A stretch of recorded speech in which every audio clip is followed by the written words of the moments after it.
Assemblyman Solorio. But before I begin, and of course, thanking my call to the mayor earlier today. He's on vacation. It is Adolfo Lopez, Edsa, and Jose, and all the merchants here in the downtown. Truly want to thank all of you for believing in me and continuing to support me.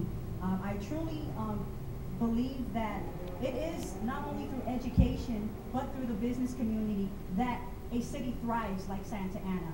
And I've always been a huge advocate in the business community, but also within education.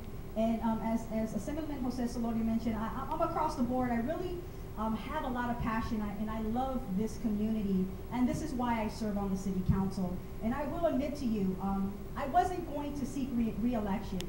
And I share this with you, and because I couldn't find a job, and many of them know that. And I said to myself, I'm 30 years old, I'm going to turn 31 on August 16th.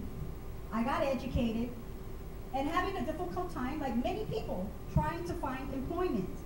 And many times people think because you're an elected official, that you have a lot of power and you have a lot of opportunity. Well, let me tell you, that opportunity diminishes as an elected official when you're trying to seek employment. And particularly here in Orange County, had a lot of opportunities in Los Angeles to seek employment. But if I was going to seek re-election, I needed to be close to home so I could assure that I work with the leadership team, with our mayor and Councilman Tinajero, my campaign, and Councilman Benavides, because I believe so much. And fortunately, I did get a job, a one-year job here in Santa Ana. And so I'm very blessed for that. And so, I will, of course, be seeking re-election, as I told the mayor today. But when I decided to really truly seek re-election, I thought to myself, I'm going to be 31, and in a couple of years, after this term is up, if the voters do decide to elect me for another 4-year term, by that time I'll be going on 35. And where is it that I want to go? I spent most of my youth here in this city giving back. And I tell you that I'm determined to stay the course. And I'm determined to stay the course because of great people like Assemblyman Jose Solorio, who's been a mentor. I have Max Madrid, who's out here, who's been a tremendous mentor. Councilman Tinajero. There's times where we were divided. I ran against our mayor 2 years ago, and I'll tell you today, he's probably one of the biggest figures that I look up to in this community. And sometimes people they scratch their heads and what happened? And I'll tell you what happened.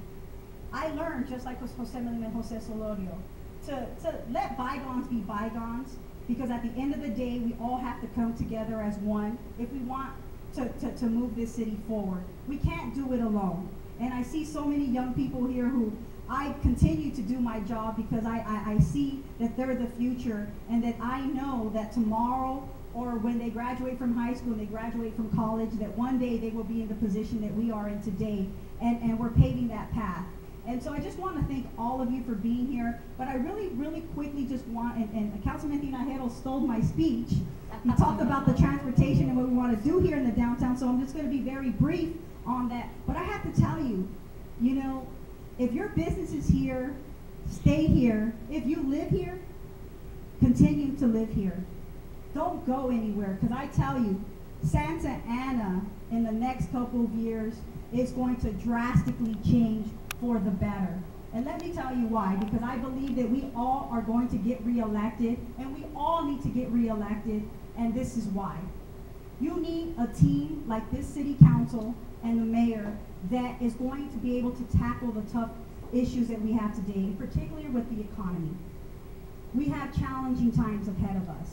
But here you have a council that's been here for 4 years, that when we do get reelected, we are going to come in running and assuring that the experience is there to move forward with the transportation, the public transportation that we want to bring forward. And let it be known that in the next 3 to 5 years, you will see that streetcar in downtown Santa Ana, just like we fixed our streets.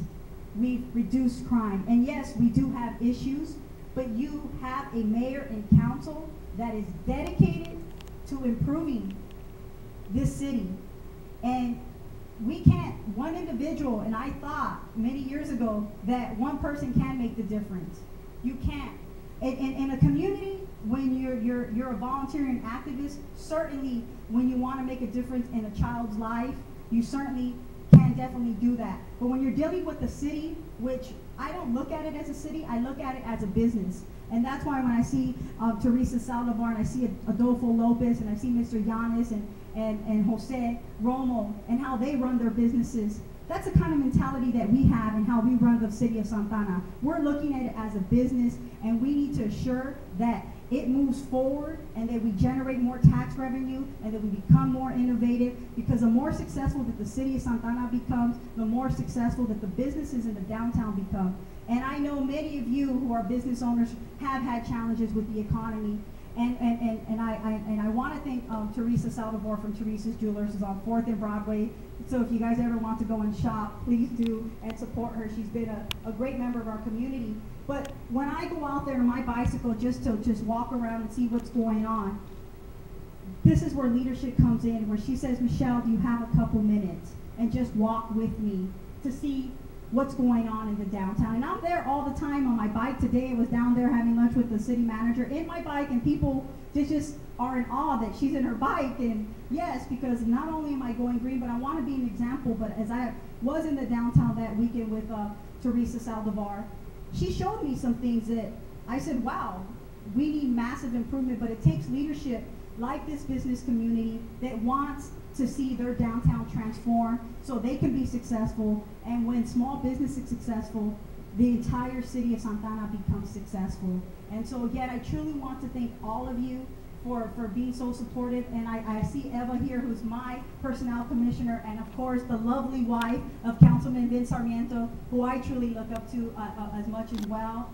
And you know, and I will share this with you lastly, that a lot of people find it very interesting, but Mayor Pro Tem Alvarez, I will tell you that we've built a very closer relationship over this past year and a half. And I tell you, my growth, besides the mayor's support, has been her leadership and Councilman Sarmiento, that literally have really, we decided to let everything move past us and really build a bridge to make Santa Ana a better community. And she's not here today, but I know many of you know her, but I truly thank her and Councilman Vince Sarmiento for my growth as a council member and the youngest on the city council, knowing that I know that when you see that kind of leadership on that council, and I strive to achieve that, you know that there's only greatness moving forward in this community. And I want to thank all the young people that are here today, and I know many of them are on our youth commission. Thank you, and as you see these leaders up here, continue to serve and make a difference in your community, because at the end of the day, we all want to see Santa Ana be the best city in this nation.